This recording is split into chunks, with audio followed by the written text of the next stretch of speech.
Coming up on Tech News today, does Apple's free software mean what we think it means? Also, Microsoft sort of caught faking apps, and Netflix wants to get in the movie-making business. All that and more coming up. Netcasts you love. From people you trust. This is Twit. Bandwidth for Tech News Today is provided by CacheFly at CACHEFLY.com.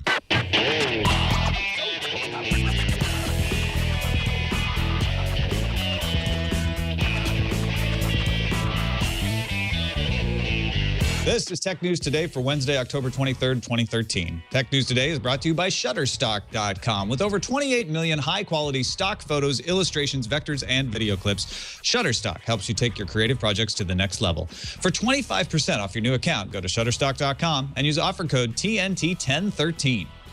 And by GoToMeeting with HD Faces by Citrix, the powerfully simple way to meet online. You can share the same screen and see each other in HD video conferencing. Start hosting a GoToMeeting in seconds from your computer or mobile device by signing up for a free 30-day trial. There's no credit card required to get started. Visit GoToMeeting.com, click on the Try It Free button, and use promo code TNT. Welcome to Tech News Today. I'm Tom Merritt. I'm Sarah Lane. I'm Maya Zakhtar. I'm Jason Howell. And together we assemble every day to bring you the best tech news we possibly can, starting with the top 10 stories of the day, the news views.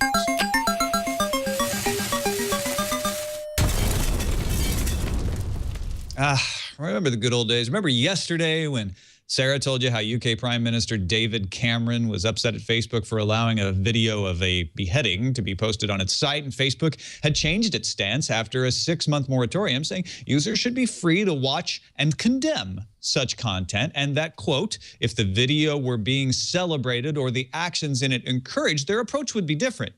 Well, today, Facebook decided to just go ahead and condemn it itself, saying the video appears to improperly and irresponsibly glorify violence. Facebook says its overall policy has not changed since yesterday, but advises users who want to post controversial content to do so responsibly. BlackBerry Messenger officially launched on Android and iOS yesterday, and the company says it was one of the best single-day openings for a mobile app ever. On iOS, it became the #1 free app in more than 75 countries in its first 24 hours, like the US, Canada, the UK, Indonesia, many countries in the Middle East. Over in the Google Play Store, BBM received 60,000 5-star reviews from about 87,000 reviews. So I guess we're saying BlackBerry's back, baby. Yeah. Well, maybe they're back. The unannounced LG G Flex made its TV debut in Argentina. The curved phone was demonstrated on air by a reporter. The G Flex has a 6-inch curved screen and has buttons on the back similar to the LG G2. The Verge got its hands on even more pictures of the device and says the G Flex will launch next month in Korea, but no release is planned in the US or Europe. LG still has made no official statement about the LG G Flex.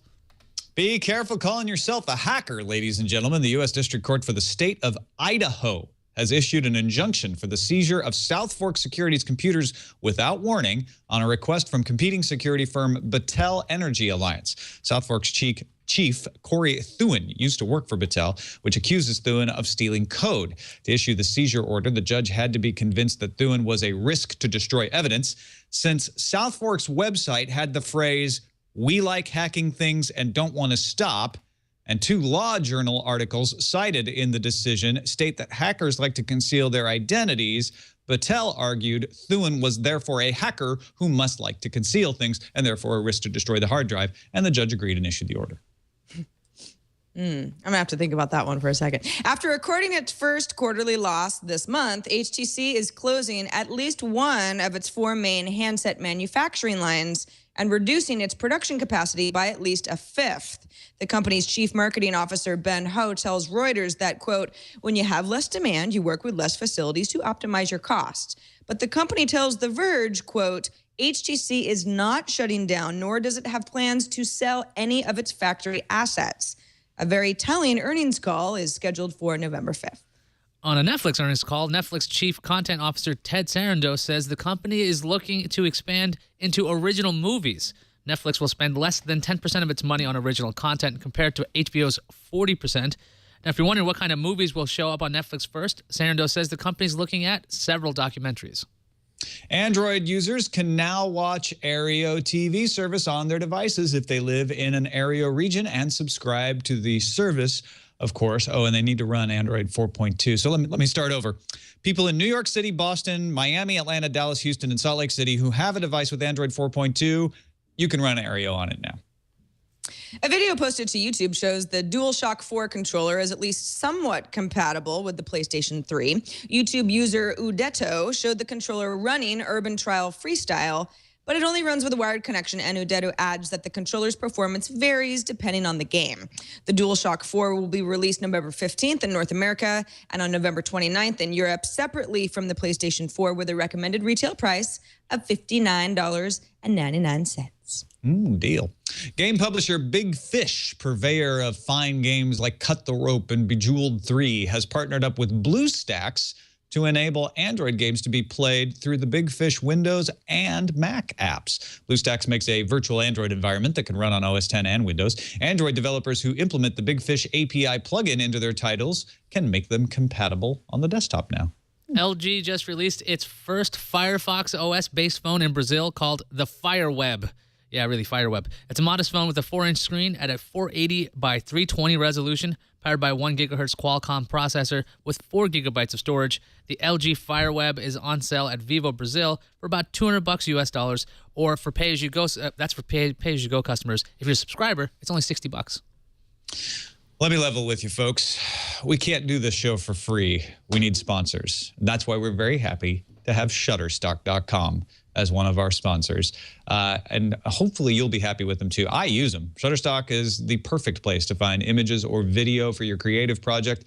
You got a pamphlet you need to make, or a video, or some kind of advertisement. You can get 28 million high-quality stock photos, illustrations, vectors, and video clips. And Shutterstock sources images from all over the world. Many of the contributors are professional photographers and artists. They have good quality stuff in there. It looks like the kinds of things you see in professional advertisements, but you don't have to pay huge prices for it. They're adding 20,000 images every day too, so you always got something new. Flexible pricing means you can choose individual image packs or a monthly subscription. If you need it on an ongoing basis, that's the best way to do it, because you can download 25 images a day on that standard subscription. And you can download them in any size, any image. You pay just the one price. Shutterstock gives you the images you need to bring your creative projects to the next level, and they make it easy. Sophisticated search tools. You can search by color, by subject, by file type, by emotion. Shareable light boxes let you share what you're collecting with other people who are working on the same project, so you can all agree on what goes into your final creative uptake. And they have an award-winning iPad app, so you can search on the go as well. They have multilingual customer support too. Don't take my word for it. Go try Shutterstock today. Sign up for a free account. You don't need to give them a credit card. Just start an account. Begin searching Shutterstock. Help imagine what that project could be like. Save your favorite images to a lightbox to review later or share with friends. Once you decide to purchase, use offer code TNT1013. And new accounts will receive 25% off any package you need. That's Shutterstock.com for 25% off new accounts. Use that offer code TNT1013. We thank Shutterstock for their support of Tech News Today and for all the images that I've used in my book trailers and my websites and all that kind of stuff. All right, joining us today, we're very happy to have Dana Wallman, newly minted managing editor of Engadget. Congratulations on that, Dana. Thank you. Good to have you on the show. And we've got a little bit of follow-up to yesterday's Apple announcement to kick us off. A lot of people are talking about the news that Apple has decided to make OS X free and what that means. That's created a lot of controversy out there. It's free as in beer, not free as in speech. You don't get the rights to the source code, but it is free for everybody, even if you got older hardware, even if it won't run very well on that older hardware. As long as it's an official Apple device, you can run OS X on it. iWork still costs you for iMovie and iPhoto until you buy a new Mac. Once you buy a new Mac, then you get iMovie and iPhoto for free. iWork is entirely free, which that seems to be targeting Microsoft, because, you know, Microsoft Office costs you a pretty penny now, $99 a year for the subscription. Dana, what do you think? What effect, if any, does this have? Does this change the landscape at all for software, especially a company like Microsoft?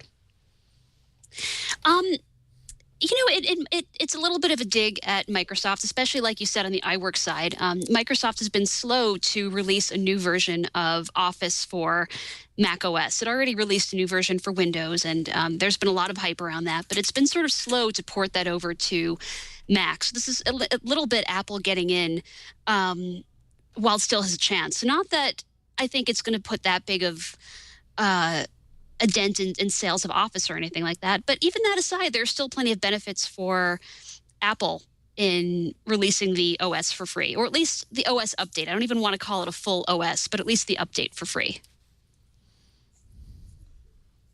The OS 10 Mavericks being sort of free, and then like a lot of people were arguing that Microsoft charging, I think, $119 for Windows 8.1, and how crazy that is.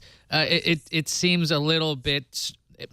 If Mavericks is really a step forward, it's a gigantic step forward, I think Apple would charge for it. If the idea is to get as many people on board so they can kind of adopt the Mac App Store a lot more, use iTunes Radio, because I know iTunes Radio requires, I want to say, the last operating system. What was the last one called?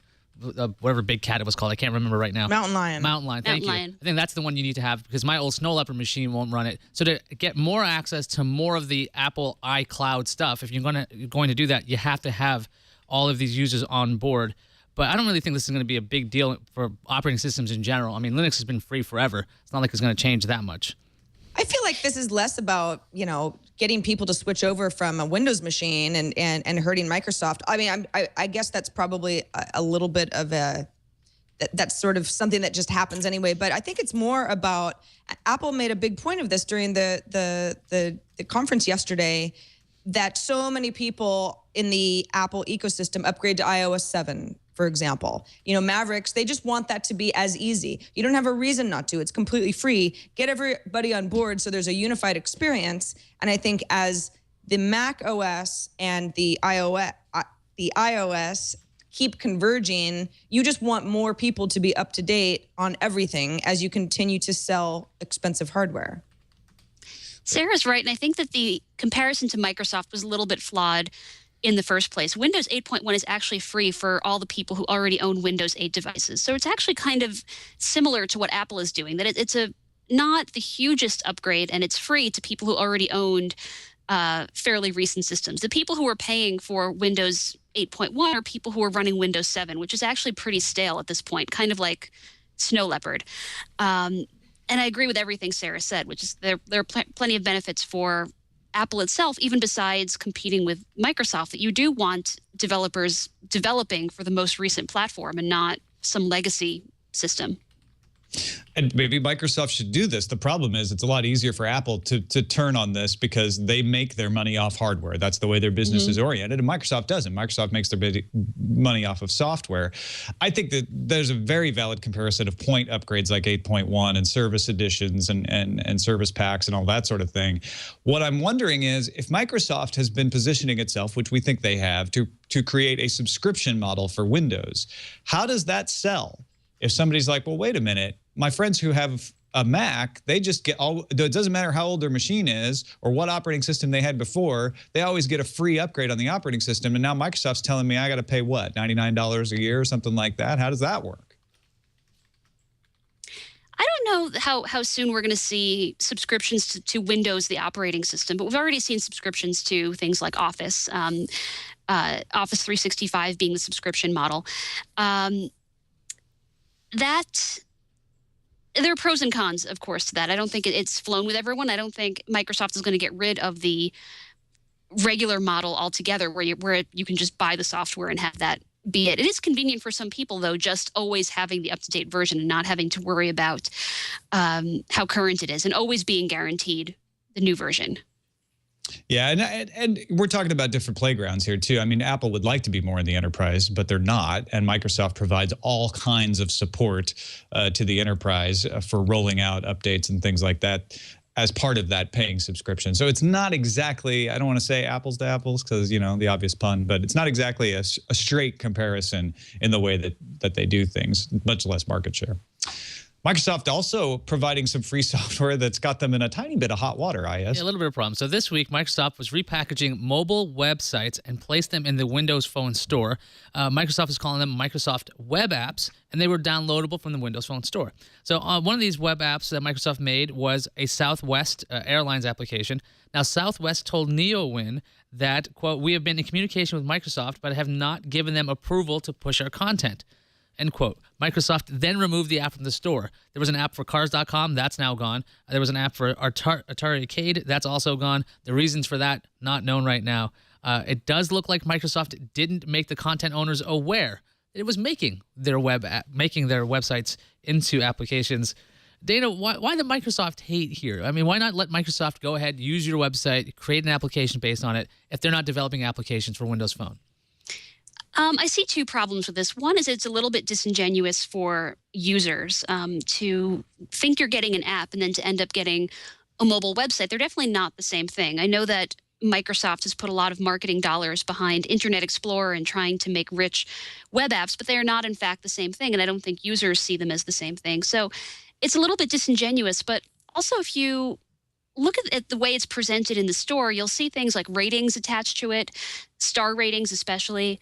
And it must be frustrating to companies to be associated with potentially a not so good rating and be associated with these reviews of something they weren't even marketing in the first place as an app. And I can see where companies would want to have full control over the way their content is presented and whether it's presented as an app if it's not. I think those are really good points, and it illustrates the problem with app stores to me. I mean, honestly, this is not the way the web is supposed to work. If I save a link to a web page, even if it's a little mini browser that re-renders that page in a different way to the desktop of my operating system, that shouldn't be controversial. Right? That's the way the web is supposed to work. The information gets delivered to me, my software packages up and shows it to me, and I choose my browser based on how I like that it packages the information being sent, and the end user is in charge. And I think this shines a little bit of a light on one of the disadvantages of moving into this app ecosystem is that you've given up control as a user to the companies that provide you the app. So I mean, what Microsoft is doing here would not be controversial on the desktop in 1998. But as Dana points out, it's legitimately controversial for a company who's like, wait a minute, that's not the way people think of apps now. They don't think of them as web pages being represented. They think of them as something we created specifically for them. Yeah, these web apps. At the same time, though, I mean, Southwest, Atari, Cars.com, all apparently taking issue with the idea of their services being used, packaged in a slightly different way, coming from Microsoft is a little telling, isn't it? If you end up, I don't know, buying a plane ticket on Southwest wins. I mean, they're how much is it really diminishing the experience? Yeah, I was looking to see how Microsoft put this together. It would be a violation of Microsoft's own policies if this just launched the web page. Apparently, Mary Jo Foley figured out on ZDNet. She was saying that it looks like these apps are packaged in a way that renders the content within the app, so that way it doesn't violate the policies. So they're not necessarily just showing an HTML5 version of these things. As for Southwest, it just seems strange if the booking process fails or something. I'm sure they don't want to be associated with an application like that. But the idea of basically having a catalog of bookmarks and then putting them in a little tiled interface and saying, oh, that's a store, versus having a list of bookmarks, would that really be as controversial like Tom was mentioning? I don't think a list would be a problem if they said, here are mobile websites that work very well. No issue there. But call it an app and freak out. I think you're right. I think you nailed it, Ayaz. What Microsoft did here was try to pretend like these were apps to make their app store look bigger. And if they had said, hey, here are websites in a special browser view that makes them better on the phone, I think they would have more of a defense to places like Southwest saying, hey, we're not trying to pretend like you made this. And Dana pointed that out exactly. What happened is Southwest was like, wait a minute, that's not how we wanted our app to be perceived. Maybe our website looks like that, but you're in control of our interface now, and we're not comfortable with that. Let's talk about Netflix getting comfortable with making original content. It's not just TV shows anymore, huh, Sarah? Yeah, so Netflix had their quarterly earnings. Things are really looking great for the company. CEO Reed Hastings says he's hopeful the company will land those deals with Comcast and some other cable providers to get more distribution, in the hands of more folks. 31.1 million customers in the U.S. And it sounds like the company is looking at original movies as well. In fact, they say they're looking at several documentaries that would premiere on Netflix. This is coming from Chief Content Officer Ted Sarandos. This was on the company's third quarter earnings call. Although they also said that Netflix is spending on original content, so this includes television shows and or additional movies next year, would be less than 10% of their overall spending globally. About 40% of HBO's spending is on originals, Sarando says. So he says there's a big gap from where we are to where we could be. Now, they don't release actual numbers, but they did say Orange is the New Black, which is obviously a Netflix original television series, will be its most watched original series ever. They, again, don't have specific viewing metrics. But they also say that the biggest percentage of overall viewing is not from content like this. It's generated from exclusive, complete season after series. For example, they launched old seasons of The New Girl, The Walking Dead, Breaking Bad, Pretty Little Liars. I just started Louie the other night because I was like, I don't know, I need a show. Let's just start from the beginning. They said that's really where the bulk of our business comes from. They also say they're still not interested in sports. Sarandon said on the call, what we bring to the table is a lot of improvement because of the attributes of on-demand. I don't think that brings much to sports viewing. So Dana, do you think the future is in original programming with Netflix here, and it's going to take a while for that percentage of those old on-demand series to kind of balance out, or is this just them playing around because they can? To some extent, I think it's them playing around because they can. I know that just this quarter, just this week when Netflix reported its earnings, I think it said that it now has more subscribers than HBO. And I don't know to what extent you attribute that to its successes in original content specifically, or the fact that it really has nailed these exclusives. And I do think that's where the war is right now, in nailing these exclusives.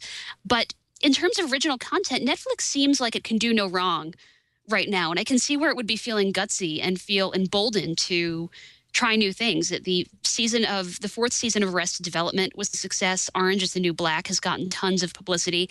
So as far as original content, I don't know if I would just call it playing around, but Netflix seems to have a golden touch there. And I can see where they would want to push the boundaries and see what other kinds of successes they might have. Yeah, and then when you look at HBO, they spend 40%, I think the Variety story said, of their revenue on originals, where Netflix spends a very small amount. It's like 5% or 10%. Sorry, that I think is telling of the direction Netflix is going is towards HBO. HBO also, I think in 2012 anyway, had about $3 billion in revenue, and here we have Netflix with $1.1 billion. So they're still growing. The fact that they have more subscribers is good for them. They're also available more widely, right? You don't have to have a cable subscription. You have to have an internet connection of some sort. But with phones and everything, it's a lot easier to get Netflix maybe than it is HBO. So all of that to me says Netflix, as they've said, wants to be HBO. What does HBO do? They commission movies. They commissioned a movie that was up for an Oscar last year, or was it up for an Oscar or was it up for an Emmy? Now, I think it might have just been an Emmy. But they're making theater quality movies with theater quality stars like Matt Damon. So that's Netflix like, well, that's the logical next step to go. I think the move into documentaries also works with Netflix. Is kind of when it comes to Netflix, I think of binge watching. If you have a TV series, you watch as many as you can. Sometimes with Netflix, I know for me, when it comes to documentaries, I end up watching a whole bunch. Like when the ESPN 30 for 30 documentaries showed up on Netflix, I was watching one after the other after another. If they're going to go into any kind of original movies, it should have that same kind of feel where you go, okay, I'm going to Netflix. I want to learn about this particular thing. Also, documentaries could be a lot longer in form compared to a regular feature film, like a 90-minute film. You could have a 4-hour documentary, and that would be broken up into 2 parts. Gives it lots of content, and no need to negotiate with the content companies because they are the content company. I'm sure Netflix loves that idea. Let's take a quick break. Thank our other sponsor for today's show. Always happy to have Citrix on board with GoToMeeting. Because you know what? Not all meetings can be planned in advance. Sometimes just stuff comes up. You got a last-minute opportunity, or maybe a work emergency. Hopefully not, but they do happen. Or maybe somebody just had a great idea, and they're like, hey, everybody, I need to get together and discuss this. And people are like, well, I'm in Minnesota. I'm in Tokyo. Yeah, I'm in Texas. People are all over the place. It can feel impossible to get everybody together in the same room to have these meetings, especially when you need them to happen now. So be prepared. Sign up for GoToMeeting, the powerfully simple way to meet and collaborate online whenever you need, to wherever you are. With GoToMeeting by Citrix, you can share screens, work together on documents and spreadsheets and projects in real time. All you do is turn on your webcam, turn your meeting into a group HD video conference. It's the next best thing to meeting in person. You're looking at people in the eyes, you see their reactions, you see their faces. You can start or attend a GoToMeeting from any Mac, PC, smartphone, or tablet. We used it. We were just using it the other day. GoToMeeting is a great way to be able to tell that people are understanding your ideas and be able to show things and do presentations. Start hosting a GoToMeeting in seconds from your computer or mobile device by signing up for a free 30-day trial. There's no credit card required to get started. Visit gotomeeting.com, click the Try It Free button, and use the promo code TNT. That's gotomeeting.com, promo code TNT. And we thank them and Citrix for their support of Tech News Today. All right, let's talk a little bit about this Battelle Energy hacker story we heard about in the news fuse. Battelle Energy Alliance is a contractor for the Idaho National Laboratory. A home story for you, Jason Howell. It's about time. It's about time. Out at the Idaho National Laboratory. They are suing XINL/Battelle employee. I saw Corey Thune referred to in the court order as an employee of Battelle, but Battelle is a contractor with INL. He's referred to as an employee of the Idaho National Laboratory. Other places, those lines do get blurred in these situations. But he no longer works for either one of them. He has a company called South Fork Security. He worked on a piece of software called Sophia. Sophia is part of a Department of Energy emphasis to secure the power infrastructure, which we talk about all the time as being a very important thing to do. Battelle wants to license Sophia. When Corey was at the Idaho National Laboratory, he was pushing for it to be made open source. Corey, as I mentioned, he left, started his own company, created a similar product called Wisdom, which he intends to open source. Now, Battelle alleges Corey stole code from Sophia before he left their employ and is using it in his program called Wisdom. Here's where it gets messy. Who knows? Maybe he did, maybe he didn't. The court has issued a restraining order and allowed the seizure of Corey's computers and the imaging of the drives without notification. Here's why. He wrote on his website, "We like hacking things and we don't want to stop," as a promotion of like, hey, we're the kind of people who just make stuff work, right? The tipping point for the court, according to the court's own issue of the decision, comes from the evidence that defendants in their own words are hackers. By labeling themselves in this way, they have essentially announced that they have the necessary computer skills and intent to simultaneously release the code publicly and conceal their role in that act. Battelle had to show in the court case that in order to get the court to sort of go around the Fourth Amendment and issue this order without notification, Battelle had to say this guy is like the kind of person who would destroy evidence. And the way they showed that was two journal articles that said that hackers use fictitious internet protocol addresses to conceal identities and will, quote, learn new and more effective ways to do so.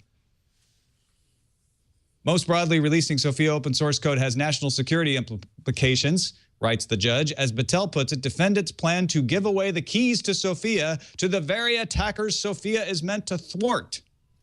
Sort of implying that if you open source code, it's like giving it to the terrorists.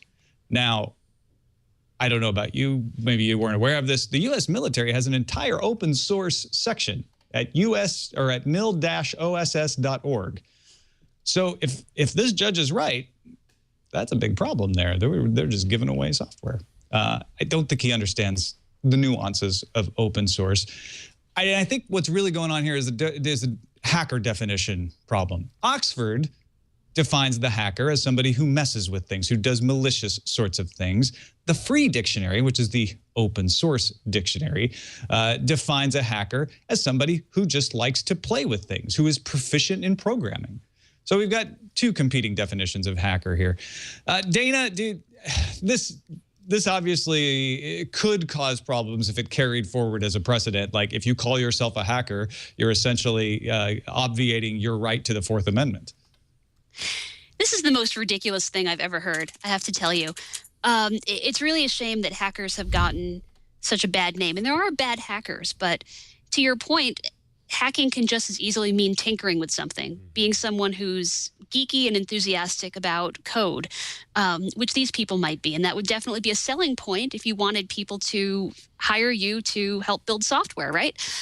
So it's just a shame, too, that became sort of a shortcut for damning this guy. I mean, for all we know, he really did something wrong. He might be guilty of taking intellectual property from his former employer and bringing it to his new employer, and that would be bad. You know, if I work for AOL, if I went to a competing company like Yahoo and brought trade secrets or company secrets, that would be a problem. But it seems like they use this hacker definition as a shortcut for labeling him and proceeding the way they did. And that just seems not only wrong, but silly, given the definition of the word itself. Yeah, first of all, he's not using hacker that way on his website. Second of all, using a fictitious internet protocol address to conceal identity is far from the same thing as will wipe a hard drive. They're not the same things at all. I'm not sure how the judge leaps from one to the other here. Yeah, I was reading the order because I wanted to see if it was really a tipping point. It seems like the court didn't want to rely necessarily on the hacker definition, but it does spend a lot of time talking about what the courts in the past have labeled hacker behavior. They did say it was significant that defendants are self-described hackers, but there is this piece about an investigator who was looking into this fellow's computer, saying that Thuan has an unauthorized copy of the code, and there's a high risk he might wipe his computer. It doesn't seem to put a lot of weight on the investigation because this guy who gave this testimony, he has 23 years experience as an investigator for the government and private entities. I think that potentially this story is getting a little blown out of proportion because of, you see somebody labeled a hacker, so they're going to get punished for that. It just seems like it's one of a couple of reasons why the court did this. It still seems a bit screwy because of the amount of text written about what a hacker is. Like, it's a really big thing. And the court does say it's significant, but I don't know how damning this is for hackers in general legally. Well, the court is citing the Reno Air decision and saying that decision says that you have to prove that the person has a history of destroying evidence or is like a person who has a history of destroying evidence. And they're using the hacker definition to say, oh, he calls himself a hacker, and hackers are people who would destroy evidence, even though the two law journal articles they cite don't really say that. Therefore, he is like a person who destroys evidence. And to me, it kind of hit the order hinges on that, which seems really weak. I think without the investigation by the investigator, without that, it doesn't work. I think that makes it a little bit more significant that the investigation says that Thuan has a copy and he will wipe this. There's a high risk, this is the quote from him, this is a high risk that he might wipe his computers destroying evidence if he had advance warning. So no, but he's just saying, I think Thuan has the unauthorized copy, and in my experience, people who have unauthorized copy wipe things. I mean, the judge has to go down and add the hacker thing in to put some justification in. I don't know. A couple of different ways of reading it, of course. But yeah, it probably will get wiped out on appeal, would be my guess. But they've already seized the computers and they've imaged the drives. So some harm already done. Let's cheer things up and talk about Tesla Model S adding support for Chrome. Yeah, so Elon Musk was at a reception in Munich and answered a bunch of questions from a variety of press and developers there, and said some interesting stuff. For example, that he hopes to open the onboard system in the Model S, which is the very popular Tesla sedan, to third-party apps by the end of 2014, so kind of around this time next year. But not just that, also that the Model S will get Google Chrome for its big kind of center tablet screen, which is, if you've been in one, it's really, really huge. The current browser that it has it's some proprietary thing that's kind of terrible, at least in my experience. And Musk also said that Tesla is considering an Android emulator that would take advantage of the car's Linux platform. So something that acted a lot more like Android, but would still run Linux, which it does currently. So sounds like, spruce it up, give people something like Chrome that they want and that runs well, and then make it seem a lot more like the most popular mobile OS in the world. So I think a lot of people say, well, if you've got a lot of third-party apps that people can run, we've got safety issues. You can't drive and run your apps. Let's just say, let's put that aside for a second, because yes, anything that you're doing that takes your eyes off of the road is not a good thing. Right, they shouldn't have the screen there at all if that's the big problem. Exactly. Road safety aside, let's say you're always, parked in a parking space when you're using these apps. What apps are really ideal in a car like this? That screen is huge. Dana, do you have any insight? Let's see. If I owned a Tesla, and let's just say for now that we have a car like this that has only one main screen in the front. Let's, I guess, eliminate the possibility for now that Tesla's going to make cars that also have, let's say, screens in the back seat for passengers to enjoy. It would be nice to maybe get email alerts, be able to glance at my email really quickly. It would be really nice to have Google's own Maps application built in. I don't know if I specifically would want to make use of Google offers. I think it's a little gimmicky, but who knows? There might be people who want localized offers. And who knows, reviews also on local points of interest, local businesses. All of that could be interesting and not potentially too distracting to me while I'm driving. Notice I didn't even say YouTube. I don't necessarily want YouTube while I'm driving, although who knows, the person sitting next to me might get bored on a long trip and want it. I love the idea of Android in a car like that. If you have, assuming you could have multiple applications up at once, that would be the one thing I'd be curious about, because if you have this large 17-inch display and you're looking at a tablet app that's just gigantic, that's going to eat up the whole space. But using things like all kinds of radio stations, right? Using Pandora or using Play Music, you have those functions with Maps, all of those things that work really well with the touchscreen. If that goes into a Tesla car, that's really intriguing. Although I'm really curious about how often it gets updated. Will that have to be an issue? Do you have to root your car if you want to do more fun things? Yeah, people will be jailbreaking their cars all over the place. I think this is a way to tell developers, hey, we're trying to make it easy for you to make stuff.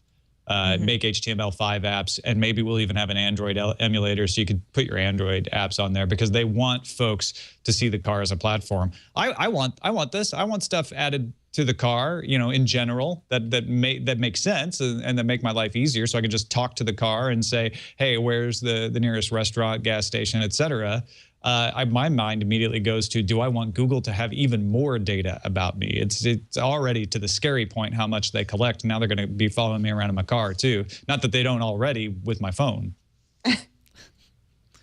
Yeah, I think it really is. It kind of just turns into, well, if we all have our phones in the car already, it's not as if we don't have access to any of the potential apps that could run on the car's system itself. But at what point does it become better to have it in the car system? I mean, this is, I'm almost talking more general than really Tesla. It's just that Tesla's in a great position to be able to test a lot of this stuff out, because its onboard system is completely, the whole thing is digital. I mean, they don't have one analog anything on that entire dash, and they've got that huge tablet. It's, I don't know, it's kind of cool to see what apps will come to that platform. I wonder if people will complain that their older Teslas haven't upgraded to the new version of Android yet at some point in the future. We've still got more car news actually today to talk about. This one is an interesting program called Automatic Link. Yeah, so Automatic Link is now available at Apple retail stores and online stores. Now, this device was available at Automatic's website and online only at the time. Originally, it was going to come out in May, got delayed to August, and it's now finally available. If you're not aware of it, it's a $100 device. It attaches to your car's OBD2 sensor, or port, that is. It's right around your steering column if you look under there. Cars built after 1996, they have this port. And what it does is it connects with your iPhone via Bluetooth. The two work together via an app that basically quantifies your driving habits. It records every mile you drive, generates maps for you. It does rough calculations of your fuel economy and expenses based on nationwide gas prices and your actual car, the make, and model. If your check engine light comes on, you'll actually get a text message, and you'll see what's actually wrong with your car. But one of the bigger deals about this situation with Automatic is that these devices are going to be in Apple retail stores. If you've ever been in an Apple store, you know they don't sell a heck of a lot of third-party things. Dana, do you think this device or devices like this will catch on with the mainstream if it's in a place like an Apple store? That certainly improves its chances, but to me it seems like it's trying to cash in on, I guess, what I would call the quantified self movement. We already have lots of gadgets, let's say like Fitbit or the Jawbone Up, that collect this wealth of data for us. For anyone who's sort of a numbers geek or a data geek, some people really like having that data about themselves. The difference here is that I think, whereas with something like a Fitbit device or the Jawbone Up, I think people really are personally and deeply interested in, let's say, losing weight or becoming more active. And so that information is useful to them. I'm a little biased here because I'm not much of a driver here in New York City, but I have to wonder how many people are that deeply interested in becoming better drivers, especially seasoned drivers. I think they probably are fairly confident and know they can operate a car very well. I do have to wonder how many people care that much about becoming better drivers, especially if the cost of the hardware is, $100. Yeah, I was looking at this, and I don't drive an awful lot. I have a whole 1 mile commute, and sometimes though I would like to get some quantified data about this because my car's pretty old. It's a 2004 Honda Pilot. It's not like it has all of these bells and whistles where it's tracking my mileage. That's another thing. As your car gets older, obviously it's not as efficient. There could be problems there. To save yourself trips to the dealer or the mechanic to say, hey, what's wrong with my car? I think that might be worth it right there, the $100 device. On top of that, by the way, Android support is coming in December with a limited selection of phones. But I think the Apple placement might be pretty interesting because if you're in this Apple world, you go to the store and you're like, hey, look, there's that Nest Protect, and there's a Nest, and there's this thing for my car. It just seems like you have all of these devices, and they're speaking to a device you already know, and it's your phone. That's the crux of this story to me. I mean, there are similar devices already on the market that do stuff like this, and car nerds are well into this stuff. They've been playing with their OBD2 ports for years now. This going into the Apple store and having a nice round number price that people can say, oh, and it works with my iPhone, is an attempt to mainstream it. And that's where I think Dana's question is of particular note. How mainstream does this appeal? I think the idea of gas mileage, I think that appeals. Whether this thing is actually working, if they're doing national averages, I mean, the gas prices in California are much higher than they are in other parts of the United States. That's not going to help me much doing a national average. I want to know which gas station is going to give me the lowest price and what routes are going to reduce my gas mileage. If it can do stuff like that, then yeah, maybe it might have more appeal. Yeah, I think the CEO of Automatic was explaining that as Automatic has more users, they'd be able to generate more and more data so they can actually find out more information to give to users, but they haven't fully explained their plans yet. I want to know what I would get via text message if my engine light comes on that I wouldn't get from my engine light coming on. Well, I mean, usually when an engine light comes on, you're like, okay, well, I need to take it in. I don't know. I think maybe I don't know enough about cars. So if the engine light comes on, I'm like, okay, I'm going to take it in and have somebody else fix it. And I don't even really care what it was. But it is kind of interesting to sort of drill down into, well, what specifically is happening here? It is convenient, obviously, to have all of that stuff on your phone, to not have to be, I don't know, sitting in the driver's seat and pushing buttons in order to get a little bit of information. I mean, yeah, I'm not sure how much gas prices. It really depends on where you live. That information could be a lot more helpful, or I don't know if you're on some sort of a road trip. But in general, it's pretty cool. Yeah, it's the quantified self for your car. Yeah, quantified car. All right, let's go on to the randomizer. Straw poll today, and 38%. It was pretty close. New $100 bill with word art on it almost got to the top, but instead, 4K 12-inch tablets are going to be a thing, and Japan Display can prove it. It's a 12.1-inch TFT module. It's just the display part with 4K resolution. Is this going to be coming to a tablet near us in the next 2 years? It's Retina. It's going to be 12. This is the iPad Pro. Here we go. Why would you want a 12-inch tablet? But if you did, You so want you it can to hold it right up next to your face. And that's how you It's can still actually not super see pixel. 4K. That's the thing. There are a lot of problems with 4K is that you're too far to even notice the detail. A tablet you can put right here. I love it. It's crazy. I want one. You do? What do you want it for? Just cause? I like high resolution everything. Like real life is really high res. So I like True. that too. Not for me anymore. Just, as you get older, resolution goes down. That's true, too. Yeah. You just like the concept of it because you won't be able to tell the difference. You just want to say, if I had bionic eyes, this would look awesome. This is what it would look like. Exactly. I'm figuring this is going to be also crazy expensive, and I'm a cheap man, so that's not going to happen. But it's a nice idea. Well, that's farther in the future. Let's look closer in the future at the calendar. Tomorrow, we've got some earnings. Microsoft, Zynga, and Amazon all reporting their earnings tomorrow, October 24th. Plus, we've got a Google Play event tomorrow as well, but it's not really expected to be a hardware event. So, cool, not cool? Keep our eyes peeled. Yeah. Yeah, for sure. Check some emails. Incoming message. Okay, we got a message from Frank in Pittsburgh. Some thoughts on BBM. Couldn't it be assumed that BBM still offers end-to-end encryption? Also, I have both WhatsApp and BBM with Android. I use Google Voice, and it was a pain in the behind to get WhatsApp to use my GV number. With BBM, I've given them my email address, and now I have an IM service that I do not have to utilize my phone number with.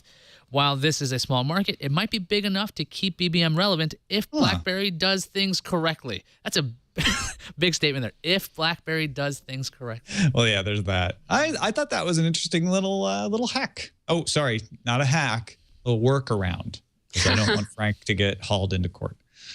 No, yeah, I thought that was cool. Nice little thing in there. Thanks for writing in, Frank. And thank you, Dana Woolman, for joining us and Gadget.com. Anything in particular going on there you'd like to let folks know about? Oh, gosh. I think that we are finally closing in on the end of a very busy week. We've driven ourselves crazy with Surface, Apple, and Nokia coverage. And those earnings, we still have the earnings. But I think we are maybe closing in at the end of a very busy week. Hopefully you guys are too. Yes, definitely. Yeah. I think we could all use a bit of a rest after this week of news. For sure, for sure. Well, if you'd like to catch up on some of that news in depth, see some hands-on videos and stuff, check out Engadget.com. Thank you, Dana. Thanks for having me. Yeah, as always. Also, don't forget, you can help influence our coverage. If you're like, hey, I'd like to hear you guys talk about this story, go to our subreddit, technewstoday.reddit.com, and cast your vote. You can vote up. You can also vote down. If you're like, I think that story is silly, you can vote it on down. And that helps us know, what do people really think of all these stories out there? technewstoday.reddit.com. Don't forget to email us, tnt@twit.tv. If you have any thoughts, we read them out on the show. You can call us, leave us a voicemail too, 260-TNT-SHOW. In fact, keep it under 30 seconds and have an insightful point. You might hear yourself on the show. Subscribe to our YouTube channel at youtube.com/technewstoday. Find us on the web where you can subscribe to our podcast at twit.tv/TNT. And of course, we will be back tomorrow. Martin Giles from The Economist will join us, so you should too. We'll see you then.